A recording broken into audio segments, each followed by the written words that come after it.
কে জানতো বলতো যে একটা ভাইরাস এসে হঠাৎ পৃথিবীর মানুষের জীবন থমকে দেবে? দিয়েছিল তো 2020 সালে করোনা। ভবিষ্যতের পৃথিবীতে এমন এক ধরনের রোগ দেখা দিল যেখানে মানুষ ফাঁকা জায়গায় বেরোতে পারছিল না। হ্যাঁ, ঠিক শুনেছ, মানুষ যদি ফাঁকা জায়গায় বেরোতো তাহলে মানুষের নাক মুখ দিয়ে রক্ত বেরিয়ে সেই মানুষটা সেখানেই মারা যেত। পুরো পৃথিবী আবার থমকে গেল।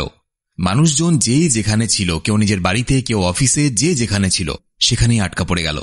এমন সময় তারা ঠিক করলো বাইরে বেরোলে যখন মৃত্যু অপেক্ষা করছে, সুতরাং কেননা মাটির ভেতরে একটা সুড়ঙ্গ বানানো যাক। বাইরে বেরোতে পারছে না তো কি হয়েছে, এখন থেকে মানুষ মাটির ভেতর দিয়ে যাতায়াত করবে।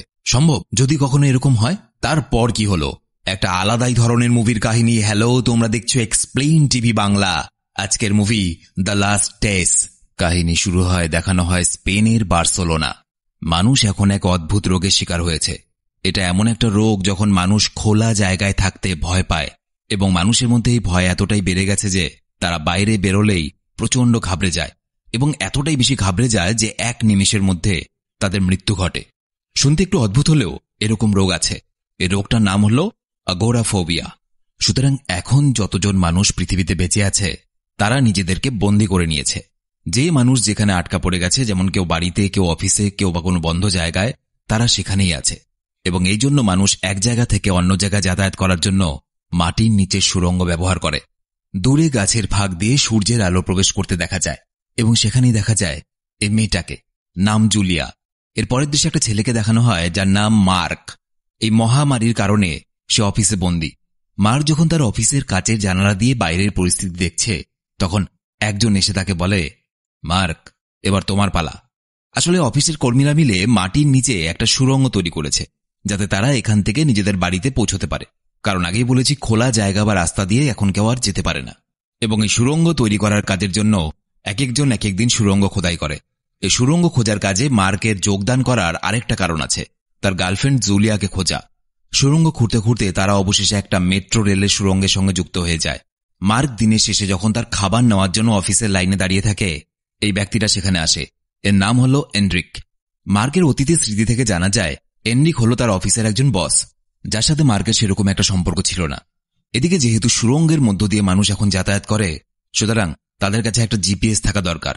যেমন আমাদের মোবাইলে থাকে, আমরা ম্যাপ দেখে যে কোনো জায়গায় যেতে পারি। এনরিকের কাছে জিপিএসটা থাকায় মার্ক তার কাছে সাহায্য চায়। এনরিক প্রথমে জিপিএসটা দিতে রাজি না হলেও তারপর সে মার্কের সাথে একটা ডিল করে। ডিল অনুযায়ী এনরিক মার্ককে তার গার্লফ্রেন্ড জুলিয়ার কাছে নিয়ে যাবে, এবং তারপর মার্ক সাহায্য করবে এনরিককে নিজের ভিলা, যার নাম অলিম্পিকা, সেখানে যেতে। তারা সবাই মেট্রো রেলের সুড়ঙ্গ দিয়ে হাঁটতে হাঁটতে একটা স্টেশনে এসে পৌঁছায় যেখানে অনেক লোকজন দিয়ে ভর্তি। এই লোকের ভিড়েই একটা ছোট্ট ছেলে এনরিকের জিপিএস রাখা ব্যাগটা ছিনতাই করে পালিয়ে যায়।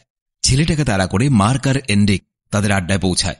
সেই লোকেরা তাদেরকে ধরে ফেলে, কিন্তু তখনই সেই এরিয়ার কারেন্ট চলে যায়, এবং এই পরিস্থিতির সুযোগ নিয়ে এনরিক মার্ককে জিপিএসটা নিতে বলে, আর সেই দলের লিডারের কাছ থেকে বন্দুক কেড়ে নিয়ে তাকেই গুলি করে মেরে ফেলে। দলের আরেকজনকে এভাবে তারা আহত করে এবং সেখান থেকে পালিয়ে যায়। এনরিকের কাছে বন্দুক থাকায় মার্ক ভাবে হয়তো এনরিক বিশ্বাসঘাতকতা করতে পারে, কিন্তু দেখা যায় এনরিক তা করে না। এরপর মার্কের আরেকটা ফ্ল্যাশব্যাকে দেখানো হয় সে তার প্রতিবেশী একটা লোকের ঘরে ঢোকে, এবং সেখানে সে দেখতে পায় অনেক দিনের জমানো নোংরা। তার সাথে কথা বলে সে বুঝতে পারে সেও এই একই রোগের শিকার হয়েছে, তাই সেও অনেক মাস ধরে ঘর থেকে বেরোয় না। যাই হোক, ঘুম থেকে জেগে উঠে মার্ক আর এনরিক আবার সুড়ঙ্গ ধরে হাঁটতে থাকে। তখন মার্ক এনরিককে জিজ্ঞেস করে, তুমি তোমার বাড়িতে কেন যেতে চাইছো? এনরিক কিছু বলে না। দেখা যায় এনরিক একটা প্লাস্টিকের প্যাকেটে বিভিন্ন ধরনের বীজ জমিয়ে রেখেছে, গাছের বীজ, ভবিষ্যতের জন্য। সুড়ঙ্গ দিয়ে চলতে চলতে তারা একটা ড্রেনের মুখোমুখি এসে পৌঁছায়, যার মধ্য দিয়ে তারা মার্কের বিল্ডিংয়ের নিচের নর্দমার লাইনটাতে পৌঁছে যায়। সেখানে আন্দাজ করে ঠিক বিল্ডিংয়ের নিচে একটা ছোট গ্যাস সিলিন্ডার লাগিয়ে তাতে গুলি করে বিস্ফোরণ ঘটিয়ে বিল্ডিংয়ে ঢোকার প্ল্যান করে। এনরিক হাতে ব্যথা পাওয়ায় সে প্রথমবার মিস করে যায়। মার্কও প্রথম চেষ্টা ব্যর্থ হয়। তীব্র আওয়াজের কারণে তার কান দিয়ে রক্ত বেরোতে থাকে, কিন্তু দ্বিতীয় চেষ্টায় তারা সফল হয়। বিল্ডিংয়ে ঢুকে নিজের ঘরে গিয়ে মার্ক দেখে সেখানে জুলিয়া নেই, বরং একটা অন্য পরিবার আশ্রয় নিয়েছে। তাদের থেকে জানা যায় তারা যখন এখানে আসে তখন নাকি বাড়িতে কেউ ছিল না, এবং সেজন্য তারা এই বাড়িটাতে আশ্রয় নিয়েছে। তারা সবগুলো ঘর খুঁজে দেখে কোনো ক্লু পাওয়া যায় কিনা যে জুলিয়া কোথায় গেছে। এই সময় মার্ক একটা আল্ট্রাসোনোগ্রাফি রিপোর্ট খুঁজে পায়, এবং যেটা থেকে সে জানতে পারে যে তার প্রেমিকা জুলিয়া প্রেগনেন্ট। এই সময় অতীতের আরেকটা ঘটনা মনে পড়ে যায় মার্কের। একদিন জুলিয়া আর মার্ক বসে চারদিকের পরিস্থিতির খবর দেখছিল। এই সময় তাদের মধ্যে ঝগড়া হয়, কারণ মার্ক চায় না যে এই পরিস্থিতিতে, যেখানে মানুষ মারা যাচ্ছে, এত বড় মহামারী পৃথিবীতে, এই সময় জুলিয়া কোনো বাচ্চার জন্ম দিক। কিন্তু জুলিয়া ভাবতে থাকে যে মার্ক হয়তো তাকে কোনোভাবে ঠকাচ্ছে, সে হয়তো বিয়ে করতে চায় না। সেদিন মার্ক তারপর অফিস চলে যায় এবং সেখান থেকে সে জুলিয়াকে কল করে।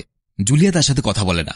সে রাতেবেলা বাড়ি ফেরার জন্য যখনই বেরোবে, হঠাৎ করে তার দম আটকে যায়, মাথা ঘোরায় এবং সে বুঝতে পারে সেও এই রোগে আক্রান্ত হয়ে পড়েছে এবং এর ফলে সে তাড়াতাড়ি অফিসের ভেতরে ঢুকে পড়ে এবং তারপর সে অফিস থেকে কিছুতেই জুলিয়াকে আর যোগাযোগ করতে পারেনি। এসব যখন মার্ক ভাবছিল, তখন সেখানে মুষলধারে বৃষ্টি নামে।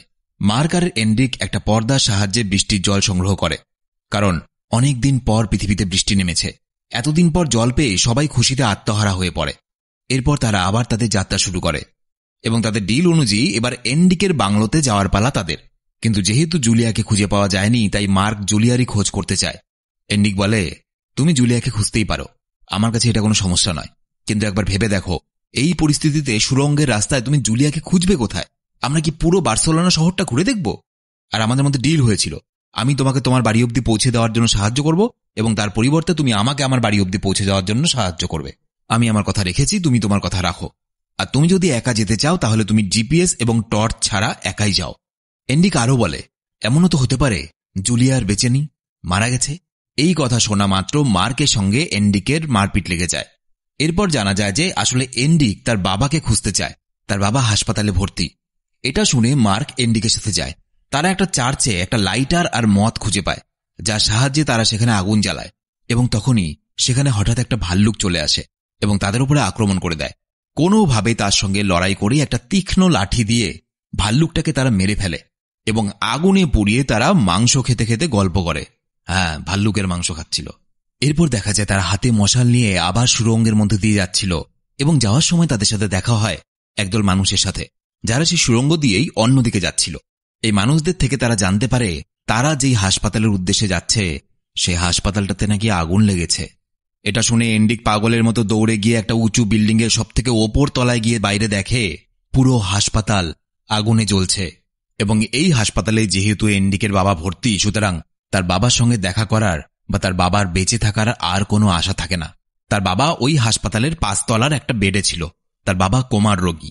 এন্ড্রিক এটা দেখে প্রচণ্ড ভেঙে পড়ে। সে ভাবতে থাকে, যখন আমার বাবাই বেঁচে নেই, সুতরাং আমি বেঁচে আর কি করব? কারণ পৃথিবীতে তার বাবা ছাড়া আর কেউ ছিল না। তাই সে লাফ দিয়ে সেখান থেকে আত্মহত্যা করতে যায়, কিন্তু মার্ক সঠিক সময় তাকে বাঁচিয়ে নেয়। এন্ড্রিক মার্ককে বলে, তোমার আর আমাকে দরকার নেই, আমাদের ডিল তো শেষ হয়ে গেছে। আমি তোমাকে সাহায্য করেছিলাম, তুমিও আমাকে সাহায্য করেছ, এবার তুমি একা চলে যেতে পারো।